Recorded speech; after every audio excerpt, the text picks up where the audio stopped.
और इसके आगे की कथा हम स्वयं आपको बताते हैं, और इसके पश्चात आपसे हम एक प्रश्न पूछेंगे। निष्ठापूर्वक आराधना करने वाले एक असहाय बालक पर प्रहार करने का साहस। बालक मार्कंडे निष्ठा और भक्ति की चरम सीमा पार कर चुका है, स्वयं को पूर्ण रूप से हमें समर्पित कर चुका है। तब ये तो साहस क्यों? हे महादेव, मैं तो विधाता के अटल नियम मृत्यु का पालन कर रहा था। विधाता के विधान में इस बालक की आयु समाप्त हो गई है और इसके मृत्यु का समय आ गया है। यदि मैं इसके प्राण ना हरता तो क्या आप मुझे कर्तव्य विमुख होने का दंड ना देते? अवश्य दंड देते, परंतु जब इस बालक ने आपके यमपाश को तोड़ दिया, तब भी आपको इस बालक की भक्ति की शक्ति की अनुभूति नहीं हुई? आप नहीं जानते कि जो स्वयं को पूर्ण रूप से शिव को समर्पित कर देता है वो हमें सबसे प्रिय होता है। क्या आप भूल गए कि यदि आप काल हैं तो हम महाकाल हैं?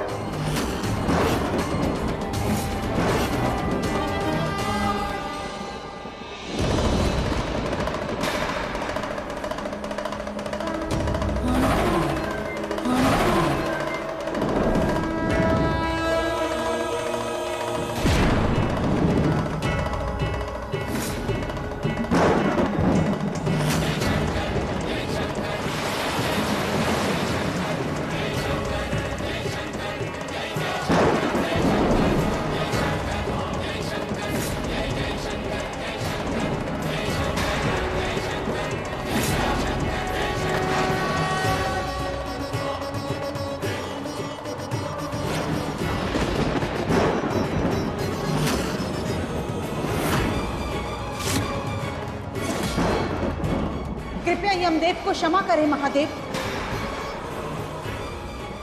जीवन और मृत्यु का संतुलन बनाने के लिए ये मात्र अपना कर्तव्य निभा रहे हैं।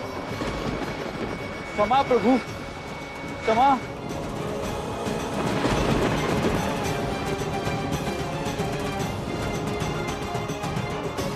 क्षमा प्रभु, क्षमा प्रभु। मार्कंडे के माता पिता के पुण्य प्रभाव और जन्म से शिव भक्ति की निष्ठा के कारण ही इस बालक की अल्पायु का अभिशाप समाप्त हो चुका है। क्षमा प्रभु, परंतु विधाता के विधान में इस बालक की अल्पायु लिखित है। उसी विधान में आगे यह भी लिखा है, जब आप इस बालक के प्राण हरने आएंगे तब हम दोनों अर्थात शिव और शक्ति के द्वारा इसे जीवन दान प्राप्त होगा तथा साथ ही अमरत्व का वरदान भी प्राप्त होगा। परंतु चित्रगुप्त के आलेख में तो मृत्यु लिखित है। अग्रिम पृष्ठ पर यही लिखा है, इस बालक की अल्पायु में मृत्यु होगी, परंतु आगे शिव शक्ति अर्थात हमारे और देवी पार्वती के आने का विवरण है, जो आप और चित्रगुप्त दोनों पढ़ना भूल गए। ये भूल नहीं, अपराध है यमदेव। इस अपराध के लिए मुझे क्षमा कीजिए प्रभु।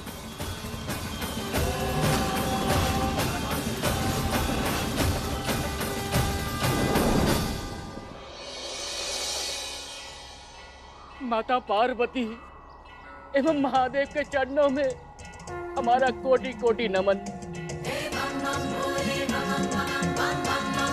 हमारे पुत्र को जीवन दान ही नहीं, उसे अमरत्व प्रदान करने के लिए अनेकों अनेकों धन्यवाद प्रभु।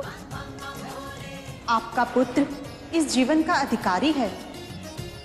बालक मार्कंडे, तुम शिव कृपा के साथ साथ हमारी कृपा के भी पात्र हो। तुम्हारा नाम शिव भक्तों में अमर होगा और तुम्हारे द्वारा लिखा गया ग्रंथ भी मार्कंडे पुराण के नाम से अमर होगा।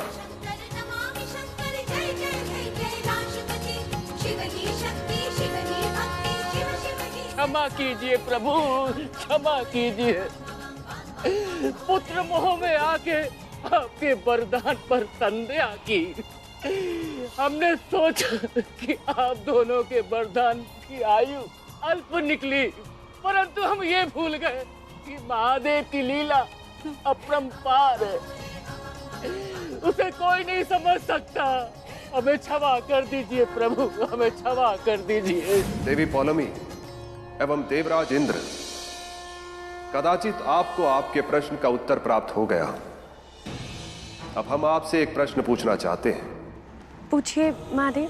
क्या आपने विधि के विधान को अच्छी तरह से देखा था? क्या आपने देखा था जब स्वाति और उसके शिशु की मृत्यु का समय निकट आएगा तत्पश्चात क्या होगा?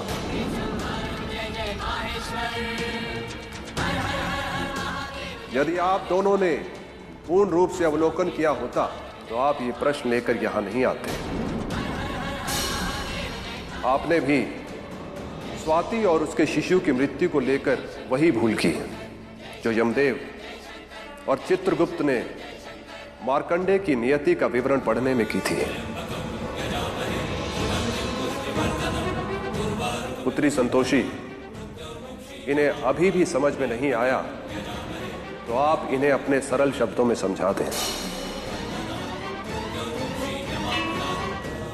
आप दोनों कदाचित ये भूल गए कि विधाता का लिखा तो घटित होता ही है, किंतु जैसे शिव भक्त मार्कंडेय ने शिव की भक्ति की, उन्होंने भक्ति की चरम सीमा पार करके अपनी अल्प आयु को अमृतत्व में परिवर्तित कर दिया।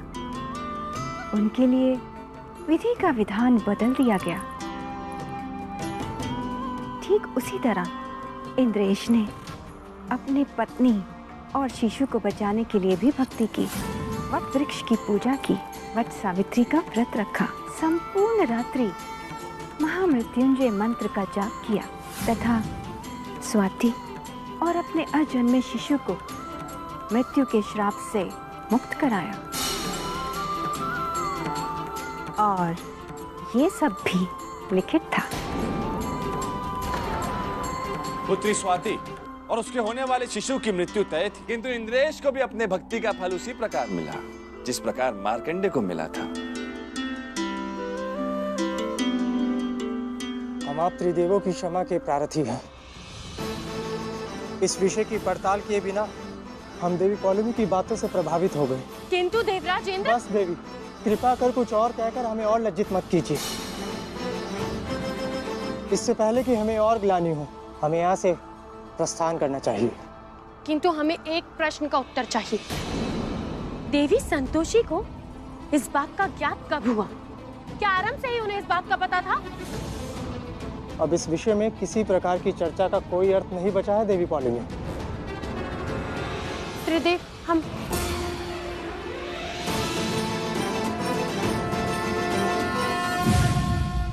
पुत्री संतोषी, देवऋषि नारद आपका अपने भक्तों को संकट के समय में सहयोग करना, उनके लिए चिंता करना, उनका मार्गदर्शन करते हुए उनकी सहायता करने के लिए उपाय ढूंढना एवं ऐसे अनेक कार्यों द्वारा अपने भक्तों के सारे हितों को ध्यान में रखना, इस अद्भुत भावना के लिए आप दोनों सराहनीय हैं। पुत्री संतोषी, क्योंकि आप स्वयं कर्मशील हैं, इसीलिए अपने भक्तों के साथ आप भी प्रयास करना कभी नहीं छोड़ती हैं। भाग्य के भरोसे ना आप स्वयं ना अपने भक्तों को बैठने देती हैं। अपने इन्हीं गुणों के लिए आप प्रशंसा की पात्र हैं। प्रभु, आपका कोटि कोटि धन्यवाद। आज हमारे भक्त प्रसन्न हैं और एक दूसरे के साथ हैं। इससे अतिरिक्त हमें और क्या चाहिए?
नमस्ते दीदी।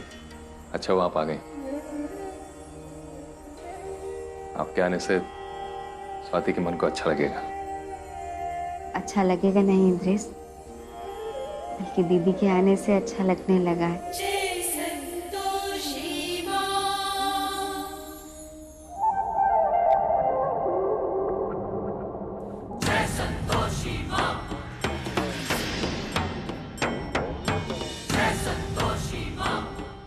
स्वाति, तुम्हें विश्वास ही नहीं होगा कि इंद्रेश ने क्या क्या किया।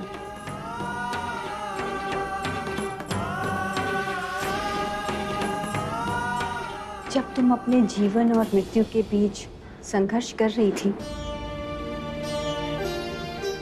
तब इंद्रेश सारी रात वट वृक्ष के पास बैठ के महामृत्युंजय का जाप कर रहा था। इंद्रेश के इन्हीं प्रयासों के कारण और तुम्हारे प्रति प्रेम के कारण आज तुम्हारा जीवन बचा है। और इंद्रेश ने यह सिद्ध कर दिया है कि यदि तुम सावित्री का रूप हो तो वो भी सत्यवान से कम नहीं है। बहुत लकी है स्वाति, नहीं तो इतना प्यार और केयर ये बिल्कुल डिजर्व नहीं करती। अब तुम दोनों का एक दूसरे के लिए प्रेम का ये अटूट बंधन अद्वितीय है। इस संसार में ऐसा प्रेम, ऐसा विश्वास आज के समय में देखने को नहीं मिलता है।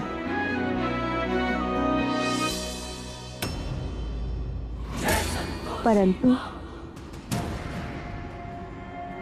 स्वाति और इंद्रेश, पिछली बार तुम दोनों का विश्वास एक दूसरे से डगमगाया था तो एक अनहोनी हो गई थी।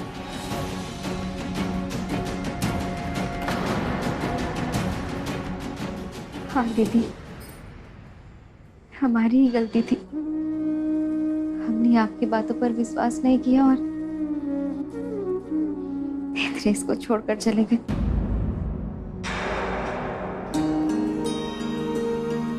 जो हो गया सो हो गया, परंतु अब तुम दोनों एक दूसरे के बीच किसी और को आने मत देना।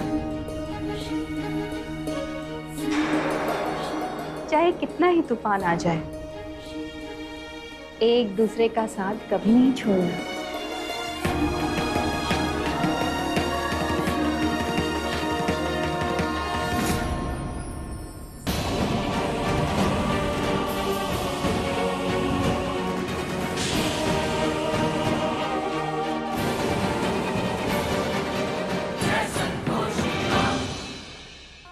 अरे कहाँ रह गए थे यार तुम?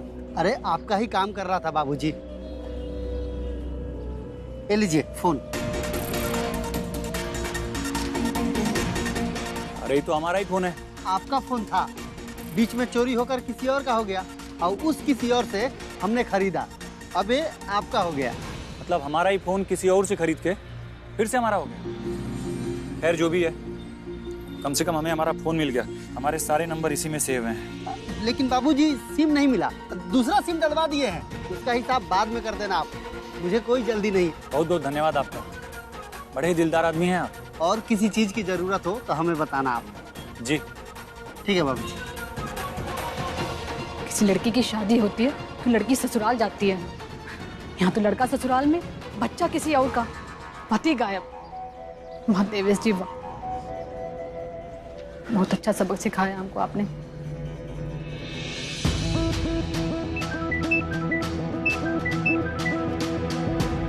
हेलो हेलो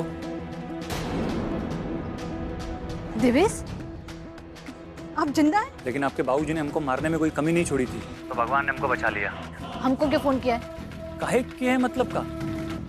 अरे फिक्र है हमको आपकी, फैमिली है आप हमारी। कैसी हैं आप? और बाकी सारे घर वाले, भाभी और स्वाति। स्वाति कैसी है? स्वाति के बारे में तुम काहे पूछ रहे हो? उसको तो मरने के लिए तुमने कार के डिक्की में छोड़ दिया था ना। तो अब वो जिंदा है, वो मर गई है, उससे तुमको क्या? कब? मतलब स्वाति और हमारा बच्चा दोनों मर गए? कोई नहीं मरा है, ना स्वाति और ना उसका बच्चा। और एक बात और, स्वाति के बच्चे को ना अपना बच्चा कहना बंद करो। वो तुम्हारा बच्चा नहीं है। डीएनए रिपोर्ट से सबको पता चल गया है कि वो इंद्रेश भैया का बच्चा है। और हाँ, भूल से भी यहाँ आने की दोबारा गलती मत कर देना। एक बार तो बच गए हो ना, अगर इस बार आए तो बाबूजी तुमको जिंदा नहीं छोड़ेंगे। वैसे भी तुम आओगे यहाँ किसके लिए? बाकी लोगों से तो तुमको कोई मतलब है नहीं, और हमसे तो तुमको कभी प्यार हुआ ही नहीं था। अरे कहाँ बोल रही है रिंकी जी आप? और किसने कह दिया आपको कि हमें आपसे प्यार नहीं है? कभी आप अपने आप को हमारी नजरों से देखिए तो आपको पता चलेगा कि कितने इंपॉर्टेंट है आप हमारे लिए। रिंकी जी, हम भी इंसान हैं, गलतफहमी का शिकार हो गए थे। हमको लगा कि स्वाति के पेट में हमारा बच्चा है, तो बस इसीलिए थोड़ा बहक गए थे। पर अब जब एकदम सब कुछ साफ हो गया है तो सारा बवाल ही खत्म ना। तुम्हारी बातों में कितनी सच्चाई है वो तो भगवान ही जानता है। साबित करके दिखाएंगे आपको कि कितना प्यार करते हैं हम आपसे।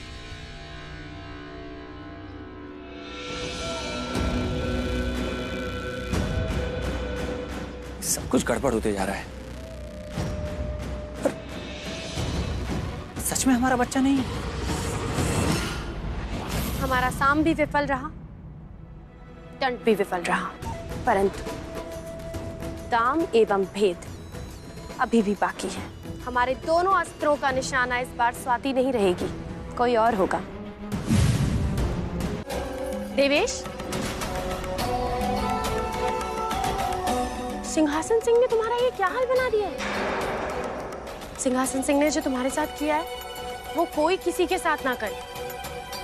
ना बच्चा तुम्हारा निकला, ना स्वाति तुम्हें मिली, ना घर, और तो और गोली तुम्हें अलग लग गई। अब तो तुम ना घर के रहे ना घाट के। नहीं नहीं, इतना कुछ भी नहीं बिगड़ा है। हम सब सही कर देंगे। सही कर दोगे? ठीक करने के लिए कुछ बचा है? स्वाति, बच्चा, घर सब तो छिन चुका है तुमसे। लेकिन एक चीज है जो तुम्हारी मदद कर सकती है तुम्हें सब कुछ वापस दिलवाने के लिए। ऐसी कौन सी चीज है? धन। ये तो तुम मानते हो कि इस संसार में सबसे ज्यादा शक्तिशाली पैसा है। पैसे से तुम किसी को भी खरीद सकते हो, कोई भी तुम्हारे आगे घुटने टेक सकता है, और तुम जो चाहो वो करवा सकते हो। देखिए, हमको आपकी ना ये गोल गोल बातें समझ में नहीं आ रही। आप साफ साफ बताइए ना, आप किस दाम की बात कर रही हैं? हम रिजॉर्ट में छिपाए हुए लूट के माल की बात कर रहे हैं। पूरा 40 करोड़ का धन है। अगर वो माल तुम्हें प्राप्त हो जाता है तो सब कुछ प्राप्त हो जाएगा। आप वो मनोज के छुपाए हुए पैसे और गहनों की बात कर रही हैं ना? लेकिन वो 40 करोड़ नहीं थे, वो तो 10 करोड़ थे। बेवकूफ है मनोज, उसे उन नीले हीरों का मूल्य नहीं पता। उसे नहीं पता है कि नीले हीरों का दाम क्या है, तभी तो उसने उस माल को गड्ढे में छुपा कर रखा है। बिल्कुल सही कह रही हैं आप, लेकिन आपको ये सब कैसे पता है? हमें ये सब कैसे पता है ये मत पूछो, ये पूछो कि हमें क्या क्या पता है। और फिलहाल ये पता है कि वो धन तुम्हारा हो सकता है। कैसे? रिजॉर्ट की मालकिन कौन है? सैमी। अगर तुम सैमी की मदद करो उसे जो चाहिए वो प्राप्त करने में, तो सैमी तुम्हारे वश में आ सकती है, और फिर तुम उससे जो मांगो वो तुम्हें देगी। क्या तक कि तुम उससे रिजॉर्ट भी मांग सकते हो। अगर रिजॉर्ट तुम्हारा हो गया तो रिजॉर्ट की हर चीज तुम्हारी होगी, उसमें छुपा हुआ धन भी। लेकिन हमको कैसे पता होगा कि सैमी को क्या पसंद है? सैमी को इंद्रेश चाहिए। इंद्रेश है क्या उसमें? ऐसा क्या है उसमें कि सब उसके पीछे पागल है? कुछ लोगों में मोहिनी शक्तियां होती हैं जिनकी वजह से कोई भी उनकी तरफ आकर्षित हो जाता है। सैमी भी उसकी तरफ बहुत ज्यादा आकर्षित हो चुकी है, यहाँ तक कि इतनी आकर्षित हो चुकी है कि वो उसको पाने के लिए कुछ भी कर सकती है। समझ गए आपकी बात। सैमी इंद्रेश के लिए कुछ भी करेगी। इंद्रेश, इस दुनिया में हमसे ज्यादा लकी और कोई नहीं हो सकता। हमें तुम जैसा पति जो मिला है। लो, शुरू हो गई इस मिडिल क्लास की नौटंकी। वैसे बात तो सही कह रही है, इससे ज्यादा लकी तो कोई है ही नहीं। इंद्रेश से ज्यादा अनलकी भी कोई नहीं है।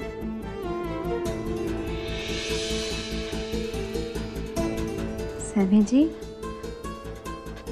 कुछ कह रही हैं आप?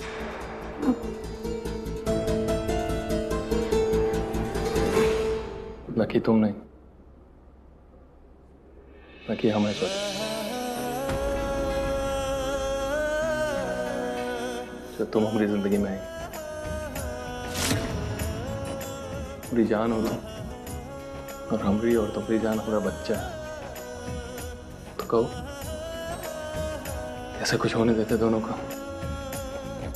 हम अपने प्राण देकर भी। इंद्रेश,